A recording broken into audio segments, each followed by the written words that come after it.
Right, so this is day two. The focus here is to try and begin to open up the body really. So I typically find, especially my legs, the back of the legs, hamstrings, right up into the lower back. I think it's Western way from just sitting all day, but basically I'm trying to ease that out, try and loosen it off. I think a lot of the restrictions I have, not just in yoga and the enjoyment of it, but also all the kind of sports and activities I do out with this little circle. This is really the main target point for myself that I need to work on. Basically, my theory is everything's interconnected within the body. That's kind of how the yogic effect kind of goes. So if you've got issues in your feet, it might affect anything in your legs, your hips, your upper body. With me and my legs being tight here, I find will affect how tight my calves feel, and even the flexibility in my ankles. I find I can start to hurt round about the Achilles, and something that feels like I need to almost pop the ankles. And then vice versa. So your hamstrings don't stop here; they actually stop. I think it's somewhere around here. So it means if this is tight, it's then pulling on your upper back down, which then pulls your shoulders down and away, and can make your traps especially feel that really like tight, uncomfortable way. So what we've had this week is been doing a lot of kick sessions in the pool. I think to begin with, it's just going to be a soft evolution into getting back into kind of regular yoga routine. So the best maneuver I typically use, now this can be used really anytime. When you wake up first thing in the morning, maybe it's just a 2 minute stretch before bed. It could be before you're about to go training, whatever sport you do. It could be after training, just a little bit of movement just to soften up. But my favorite thing to do is Namaskar A or Sun Salutation A. It's very simple, it's very straightforward, and I think because of that, it's very effective. None of the movements are particularly onerous or difficult or complex or need a bit of effort or provide that much discomfort, but the value you get out of just 2 minutes of practice, you can build up to 10. There's other sun salutation movements, but this one personally is my favorite. So when we go in, we typically start standing up. Our feet are together, toes together, heels together. And you'll just take a moment to yourself, palms out, just softening the eyes, breathing in and out. Find where the nice center point is in the legs. And then typically from here, inhale, bring your arms up nice and high. Exhale, you're pinching at the hips, leaning back, coming forward into a forward fold. You're inhaling up to a flat back, and then exhaling, stepping back into a low plank, where you just want to lift your bum up a little bit higher off the floor. Inhaling, coming up and through, nice straight arms, front of the elbows pointing forward, chest up nice and high. And then exhale into downward dog. And you'll really feel here that nice long stretch across the back of the legs. Now this is probably where the most benefit from this movement comes from, because at least for me, I find the stretch really starts at the ankles, works up the back of the legs, across the back of the body, and I can even feel it into the shoulders and down the arms.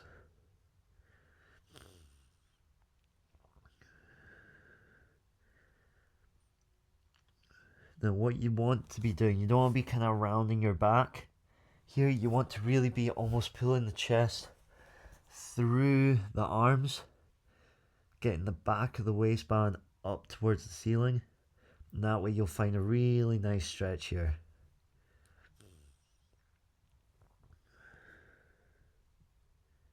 Typically you do about 5 breaths, and then on an inhale, You'll step forward, coming up to a flat back. Exhale, folding forward. Inhale, rising up nice and tall. And exhale, arms by your side. Now there's a few things that are working here that I quite like. So we've got obviously the main focus, which would be your downward dog, and that's just getting you nice stretchy across the back of the body, especially areas we don't see, so we don't often target, but it's surprising how many issues just stem from having tight, weak hamstrings. And then you then counter that with your upward facing dog, which just reverses the movement.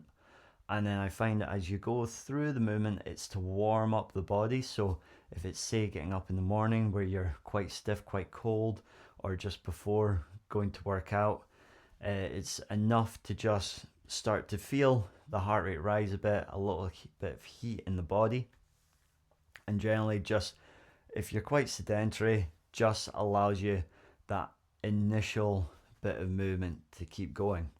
The other thing I quite like is the breathing between. So as with most things yoga, all the inhales and exhales are in time with the movements, which just allows you to kind of get into that mind-body connection. Just being very physical with it while being very mindful about the pattern and how everything moves.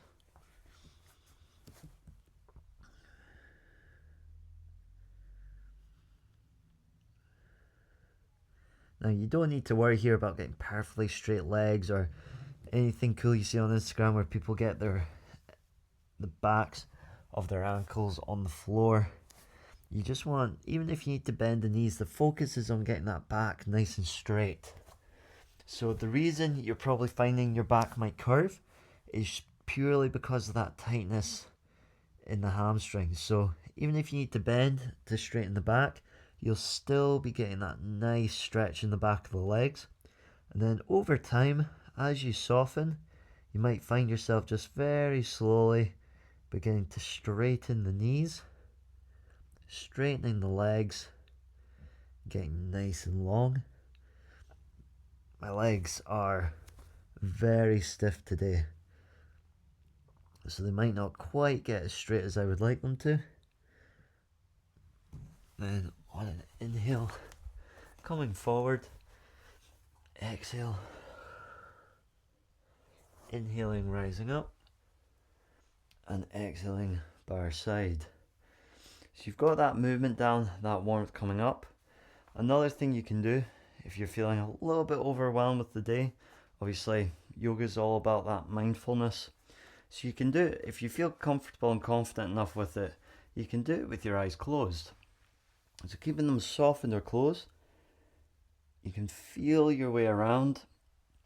The good thing about this as well is it stops you from rushing through the motions, taking your time, thinking through them all.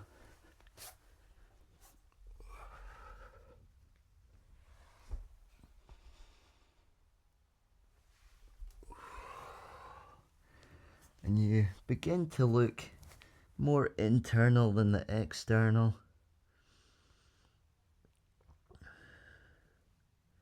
Slowing down the movement as well, I feel like just tricks the brain into slowing down.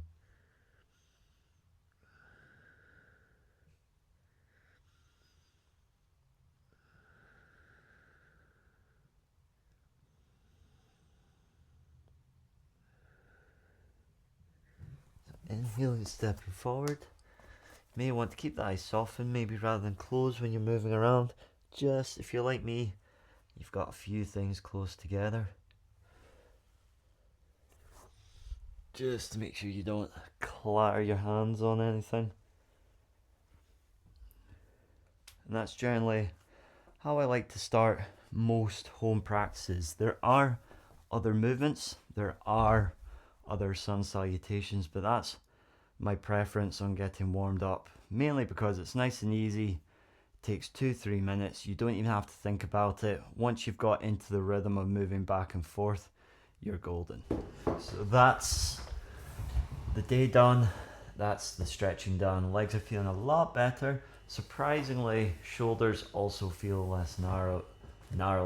I generally find actually after a stretch, after a bit of yoga, even just the taking a moment just to sit down, just chill out, is there's just a relief around the shoulders that you don't notice that there's tension until it starts to disappear, and that is always a very satisfying moment. It's the end of the day now, about to finish for the day, get into bed. I always finish the day with some yogurt. Today we're going for a nice little concoction. There's absolutely no way you're going to see that in good quality, but it is basically 200 grams of Greek yogurt, and tonight's toppings are blueberries, chia seeds, and a little bit of granola, just to give it that crunch. Very satisfying. Allows you to fall asleep, no waking up in the middle of the night with hunger pains. And also, if you're doing anything in the morning straight away before you get on with the day, it means you're fueled for that as well. So I'm going to enjoy this, finish this video, and I shall see you tomorrow.